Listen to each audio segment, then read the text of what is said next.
Hey fellow lyricorns, I'm Clifford Semi, the pop song professor, and welcome to my channel where we explain, create, and sometimes roast song lyrics. Today we're talking about the most controversial and the most complicated song from Taylor Swift's album, Lover, and that song is Miss Americana and the Heartbreak Prince. Why is it complicated and potentially controversial? Well, because it's about politics, and Taylor Swift has been getting steadily more and more woke. She didn't really do too much in Reputation, but especially on the Lover album, there were a couple of songs at least that have strong political, or at least, social commentary overtures that show her taking this new trend towards being a little bit more politically active, which has also coincided with some of what she's been doing on Instagram recently as well. She said in an interview with Elle, "I'm finding my voice in terms of politics. I took a lot of time educating myself on the political system, and then I saw so many issues that put our most vulnerable citizens at risk and felt like I had to speak up to try and help make a change. Only as someone approaching 30 did I feel informed enough to speak about it to my 114 million followers." A lot of people have been questioning why she didn't get more involved in the 2016 election, and she said mostly that she kind of thought that if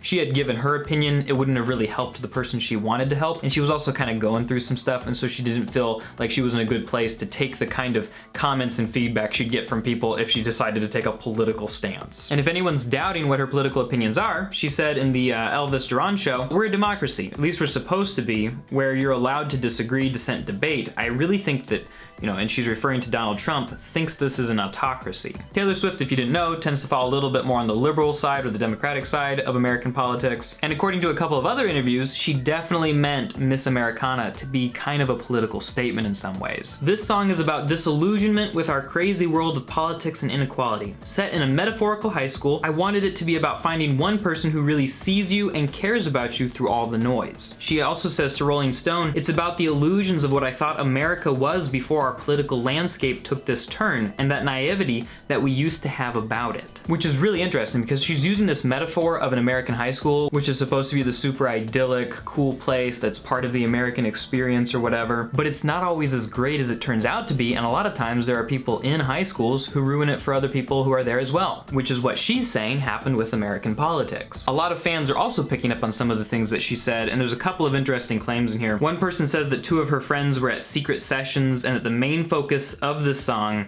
is finding and holding on to love through trials and tribulations, such as the current political state of the country. Another person claims that in the secret sessions she said that verse 1 was an ode to her past, and the second verse is the only one that's political, which would kind of make sense if she's saying in the first verse, like, "Hey look, this is high school, it had some good parts maybe, oh wait, it's trashed," and then she moves on to the part 2. And so it's almost like the story of high school and of politics are going the same direction, which actually is not up, it's down. So let's go ahead and take a look at some of these actual stanzas. In verse 1 she sings, "You know I adore you, I'm crazier for you than I was at 16, lost in a film scene, waving homecoming queens, marching band playing, I'm lost in the lights."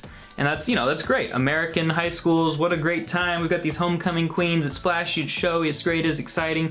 But then something changes. She says, "American glory faded before me. Now I'm feeling hopeless, ripped up my prom dress, running through rose thorns. I saw the scoreboard and ran for my life." And this is where it starts to transition to maybe be about American politics, but it's definitely this idea that, like, look, you kind of remember some of the good things about high school, and high school's supposed to be a good experience, but there's a lot of bad stuff that goes on there too. It's especially telling that American glory faded before me, the American glory of high school, and, according to Taylor Swift, American glory politically. And then let's go ahead and jump to the chorus where she sings, "It's you and me, that's my whole world. They whisper in the hallway, she's a bad, bad girl.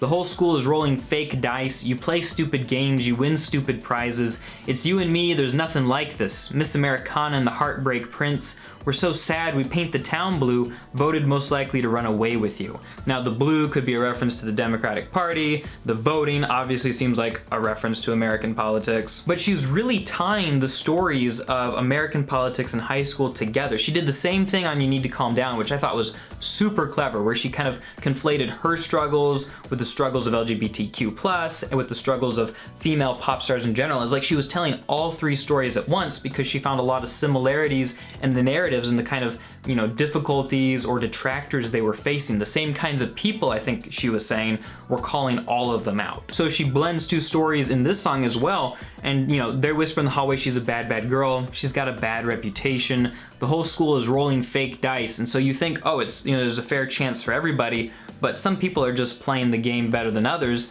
and they've set up traps and tricks to get what they want out of other people. And she says, you play stupid games, you win stupid prizes, and there's a lot of people who would agree that high school is basically a stupid game, and if you win, you know, you homecoming queens or prom queens, I don't know, I was homeschooled, whatever. But yeah, you win stupid prizes. It really doesn't matter if you were the prom queen or whatever. But she finds solace in what she calls, it's you and me, there's nothing like this, Miss Americana and the Heartbreak Prince. It comes back to this person who's like this rock for her through all of the difficulties and the struggles. And that's really what the song comes down to, whether you're talking about American politics or high school, is finding somebody who gets you through those difficult times. In verse 2, we hear, my team is losing, battered and bruising, and she's apparently confirmed in the secret sessions that this is the part about politics, so it seems like she's talking about the Democratic Party perhaps.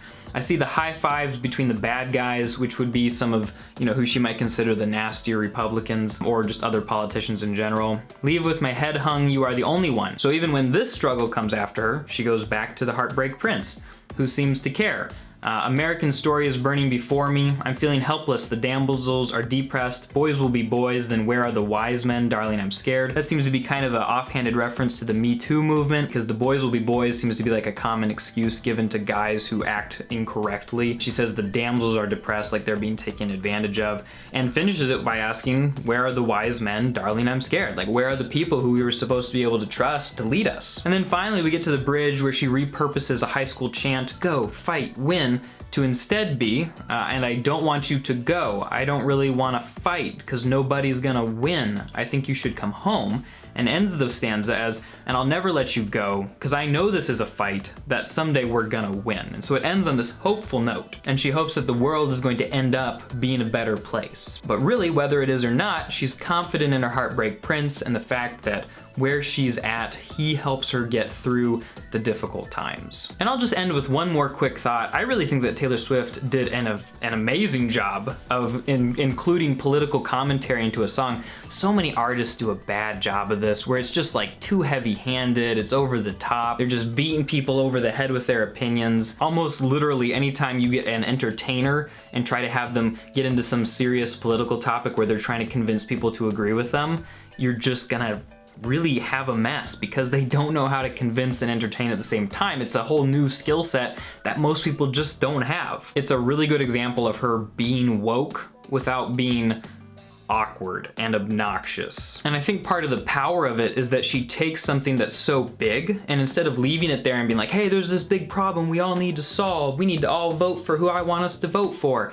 she instead brings it down and makes it very, very personal. She ties it into some experience from her life that might also be an experience from some of our lives, so we can relate to it and connect to it. We can feel what she feels, and she does such a good job of in a way, being very subtle about that. I don't think the overall message is subtle, but how she ties in the political message to the personal message helps the whole thing just feel more real. I'm serious. Taylor Swift needs to teach a masterclass on how to be politically woke in your music. And there are a few other artists I could name who might want to take that class. In any case, guys, thanks so much for watching. Go ahead and suggest a song that we should explain next time, and check out this review of the Lover album and this explanation of one of the songs from the Lover album. I think it's probably gonna be Lover. Hope that you guys enjoyed this video, and I'll talk to you next time.